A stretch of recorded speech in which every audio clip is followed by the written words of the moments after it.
It's election season now, and things are certainly getting heated.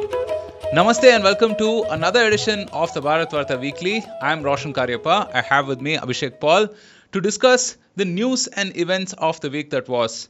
And well, as I said, it's the Indian general elections. The second phase of voting is on. And there have been a lot of comments on this whole redistribution of wealth, inheritance tax, and so on and so forth. Comments flying back and forth between the BJP and the principal opposition.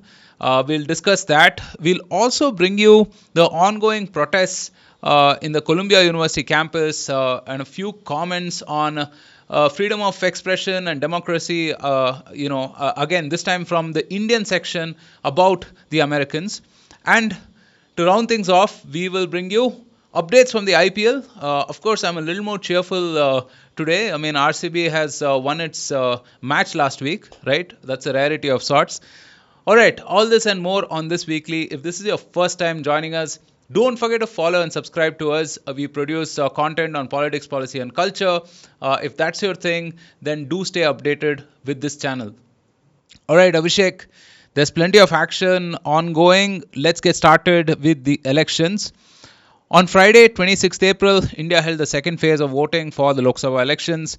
The second phase involved voting in 88 constituencies across 13 states, including all of Kerala, half of Karnataka, some seats in Rajasthan, Uttar Pradesh, and Maharashtra, among others. The voter turnout in the second phase was reported to be just over 61%. The first seat of the general elections was also confirmed in Surat, with BJP emerging as the winner. This was a result of the rejection of two candidate nominations and the withdrawal of the rest of the candidates, making BJP the default winner. Abhishek, did you vote? Yeah, I mean, I can of course show my. Yeah, it's kind of the point, right? I mean, we discuss politics on a weekly basis. I mean, it would be sacrilege for us to not exercise our franchise. But yeah, I mean, I don't know about you, but when I went, the booths were a little deserted, right? I mean, did you have better luck? Yeah, I mean, I would say I was unlucky because I waited for about 2.5 hours in the Wow. queue.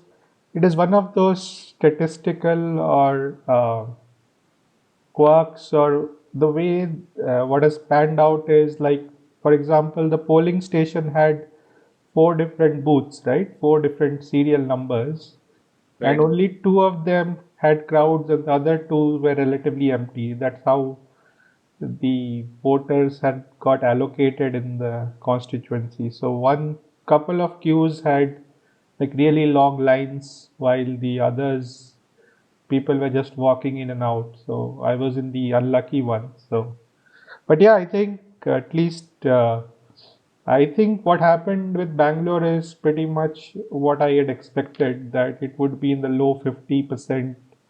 Uh, the voting percentage would hover around the 50% plus mark, and that's what it seems to have proved to be. Overall, Karnataka had about 68% in all the seats, but the Bangalore seats were around 50 to 55%.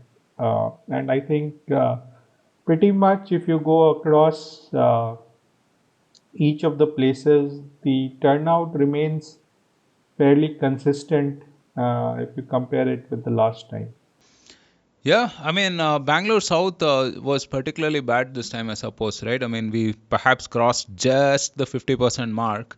It is pretty sad. I mean, I understand that there's a huge migrant population here, but, I mean, there is simply no excuse. And especially after the election commission has made it so easy to get voter ID cards, right? I mean, there's literally an app where you can apply and it just shows up in 2 weeks. Yeah, but that aside, I did see a lot of enthusiasm from the people who were at the booths, right? Despite the heat, plenty of local darshanis and thindi shops here offering free dosas, coffees, and whatnot. Free roo afzas as well, apparently. Right, but yeah, let's wait and watch. I think phase 3 and phase 4 and further is left. So we'll have to wait and watch how the turnout sort of comes through.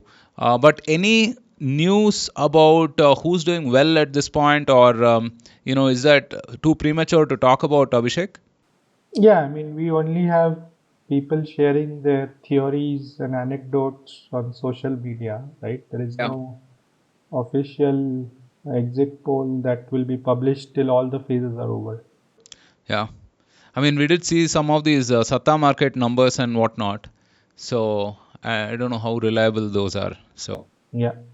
So, I mean, one theory I have seen bandied about is that whatever result comes, the stock market will be slightly disappointed, right? Because yeah, there is this huge expectation of 350, 400 kind of a range.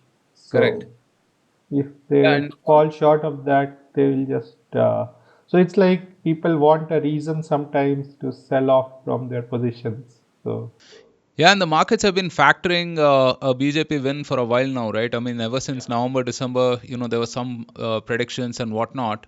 There's been a consistent rally. The Sensex is at somewhat of an all-time high. So yeah, I agree with you. I think irrespective, the markets are going to look at this slightly disappointingly, unless, I mean, it's a slam dunk and it is an up bar 400 par kind of situation, right? Well, speaking of elections and the ongoings, last week the president of the Indian Overseas Congress, the international arm of the Congress Party, Mr. Sam Pitroda, said in an interview that India should have an inheritance tax.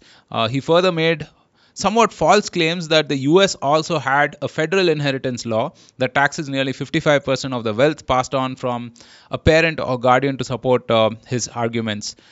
This caused an uproar on Indian social media as people started speculating the introduction of an unfair inheritance tax and wealth distribution system.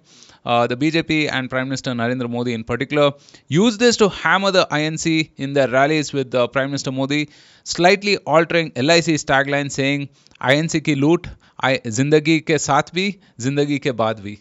Wow. I mean, this was kind of a full toss of full tosses, right? I mean, such a dolly, really. And it seems like, Mr. Sam Pitroda has taken Mr. Manishankar Ayer's place in these elections. Yeah, what do you make of this, Abhishek? yeah, I mean, I think worldwide there is a big push from the left side of the spectrum of politics to introduce or reintroduce things like wealth tax, inheritance tax, estate tax, and so on. Um, a month or so back, I was randomly listening to a podcast where one economist said that, or her theory is that people should have a wealth cap. Like, let's say, why do you need more than $1 million? Let's say, I mean, in the American context. So everything over that should go away straight away, right? So these kinds of theories are very much in vogue from the left side of the spectrum.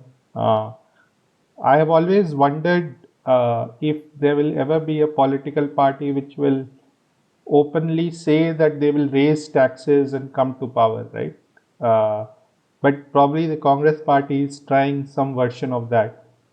The thing is that they have made a lot of sort of large claims of uh, expenditures, right, of welfare or whatever, freebies, whatever way you call it. And so they will need to fund those, hopefully, right? Because otherwise we'll only keep getting into more and more deficits. So one of the talking points is also these days of the very high inequality in societies across the world. India is also one of those that is pointed out. You've had books like The Billionaire Raj, etc., coming out in the press. So it's all sort of coming together thematically, that to paint the picture that India is a very unequal society and something needs to be done about it. And wealth tax, etc., whatever Sam Pitroda was talking about, those are all ideas to sort of try to remedy that.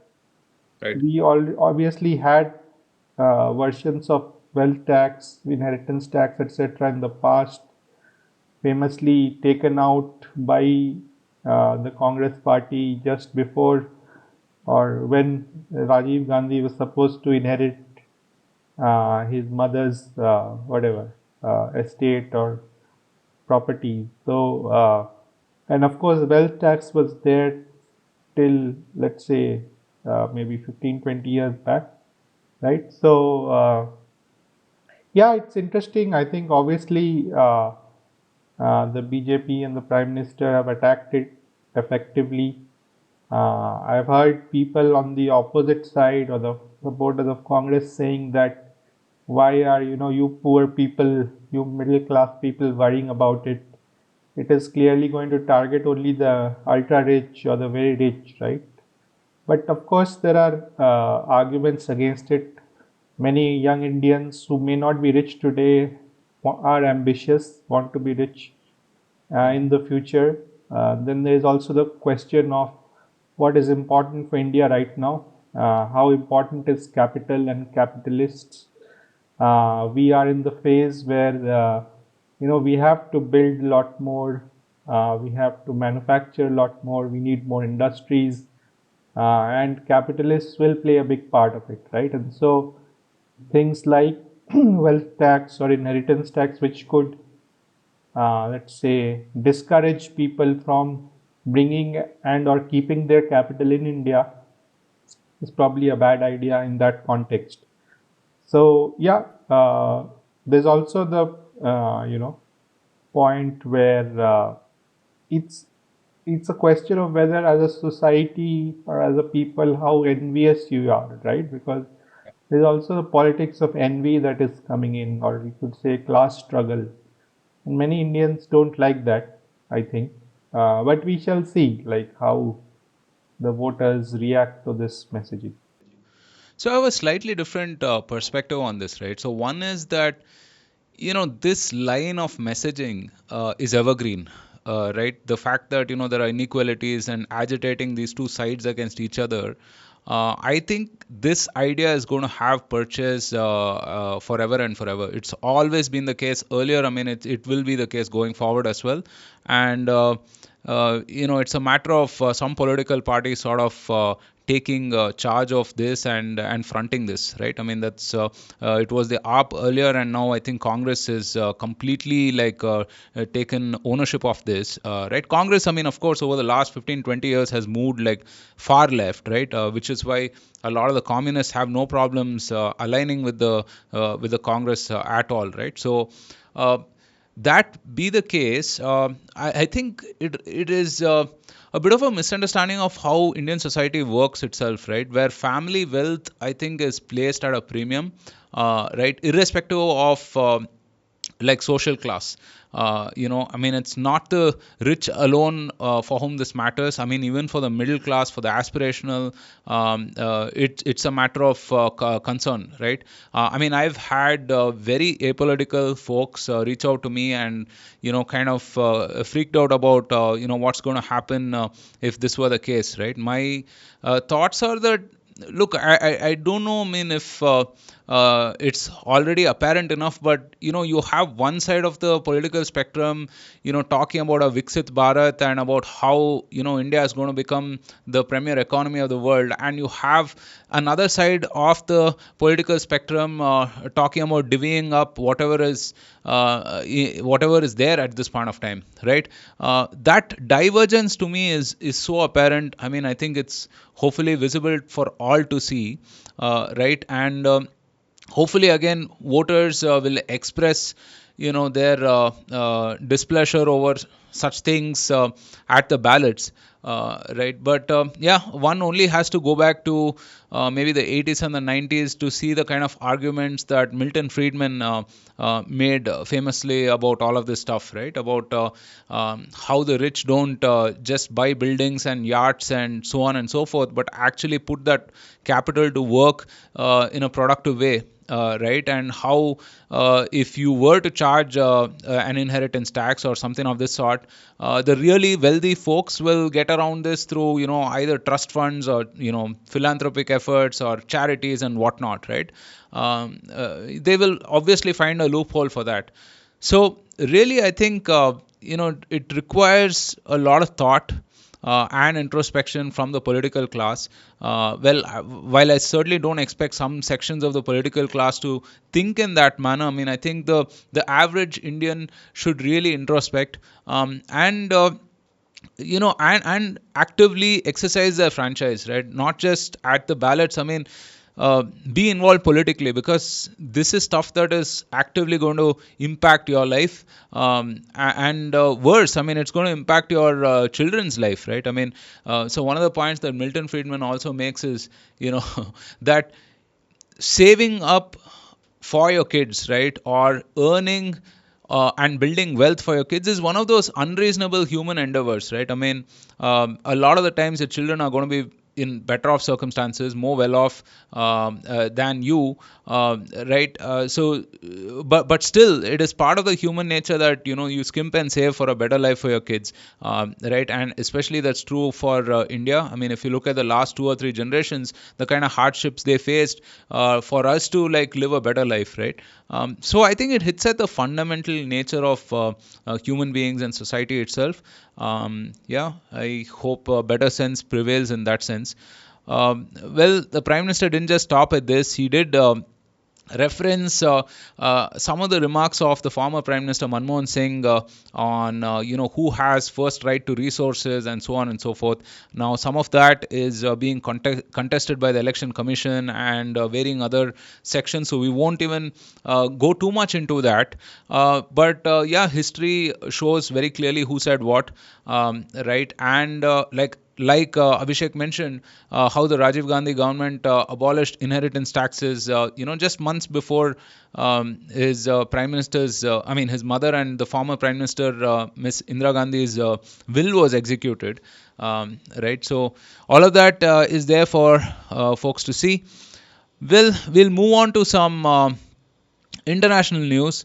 Over the past week, visuals of the American state suppressing free speech and democratic rights of students studying in Columbia University emerged. The visuals showed heavily armed police personnel beating and arresting students and some teachers that were merely protesting on college grounds. The Ministry of External Affairs in India stated that they've been monitoring the situation closely and expressed concern for suppression of free speech. The MEA spokesperson, Mr. Randir Jaiswal, said, to quote, "In every democracy, there has to be the right balance between freedom of expression, sense of responsibility, and public safety and order. After all, we are judged by what we do at home, not what we say abroad." Wow, that's a banger of a statement, if there ever was one, Abhishek. But this is fascinating, right? I mean, how we are kind of reversing the gaze and looking at the US and seeing, what flaws their democracy and their state has.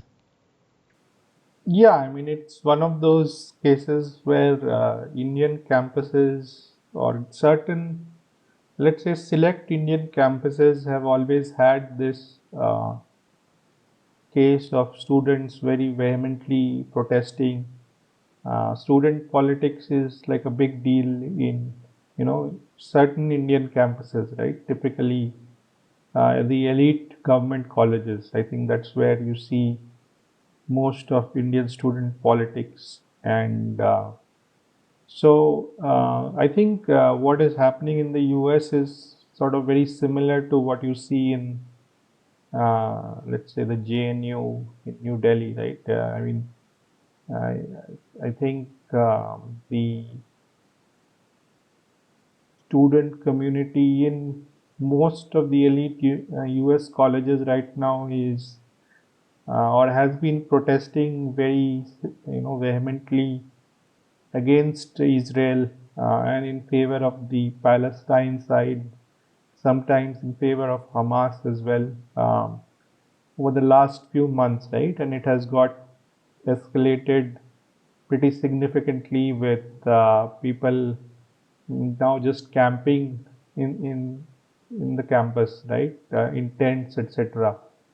Kind of completely stopping campus life for, let's say, non-protesting students and all that. So yeah, I think the situation has got kind of escalated.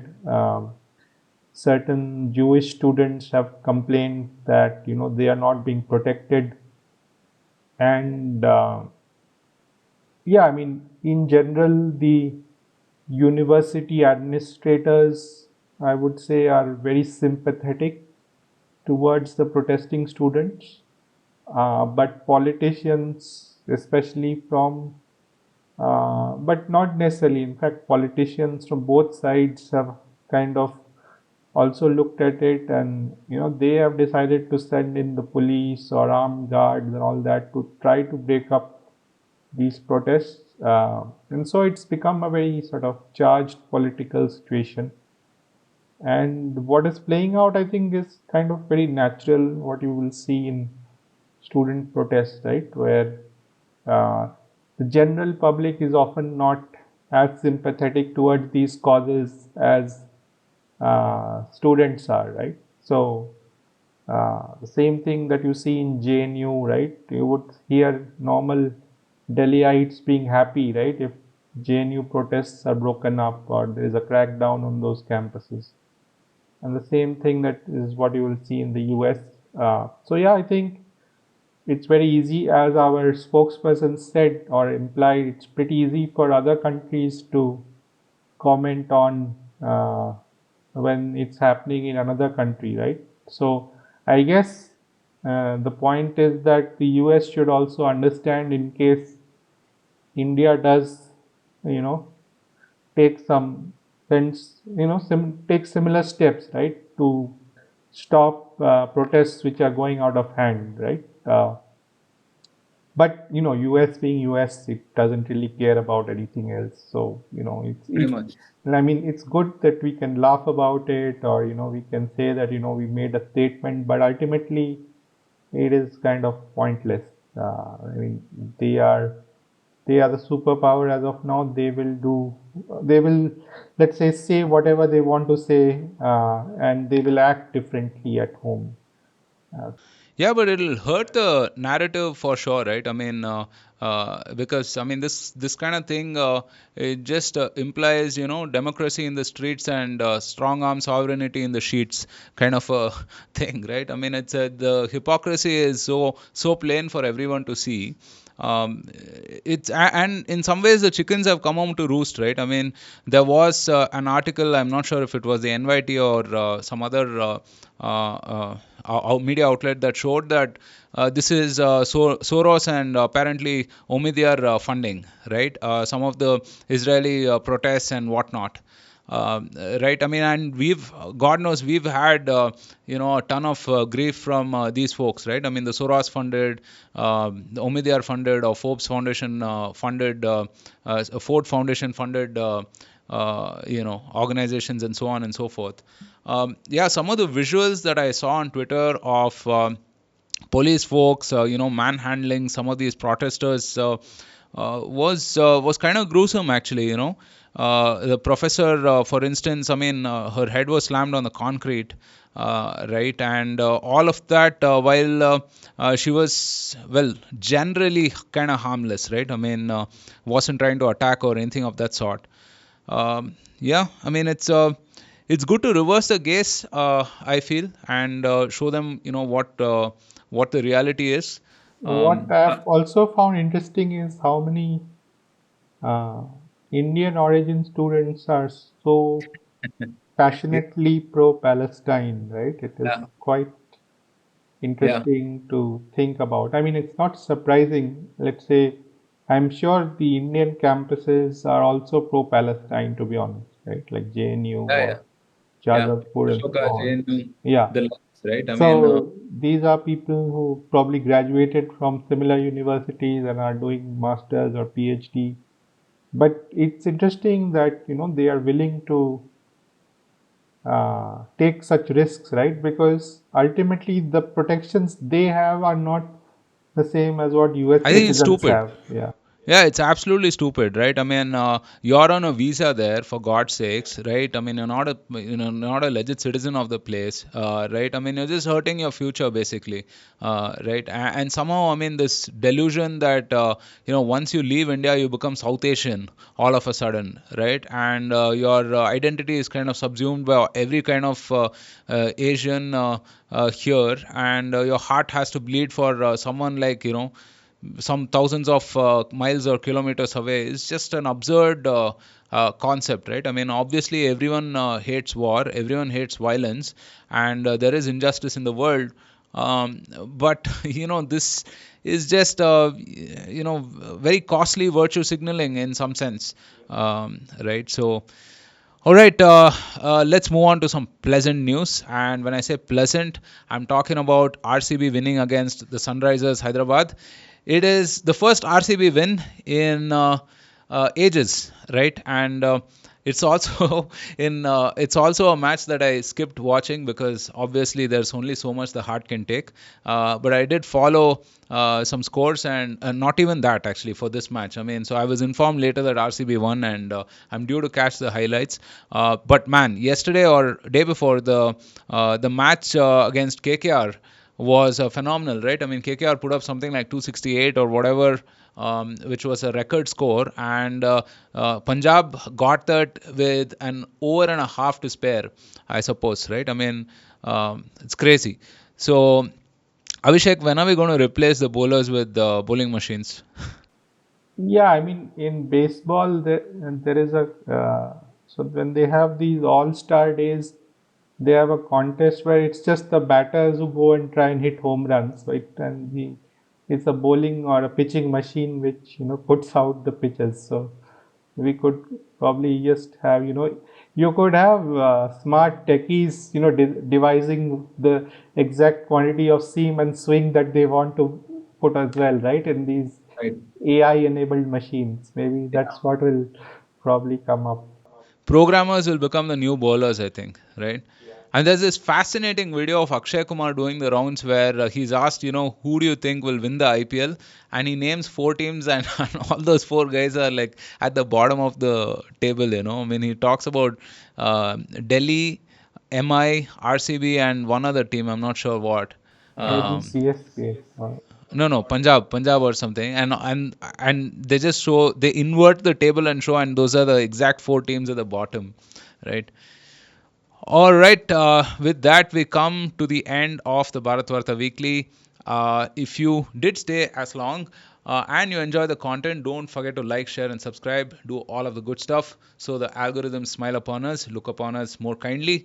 Otherwise, please go out and vote. And yeah, from Abhishek and myself, thank you so much for joining us. Do stay safe, take care, and see you next week. Jai Hind.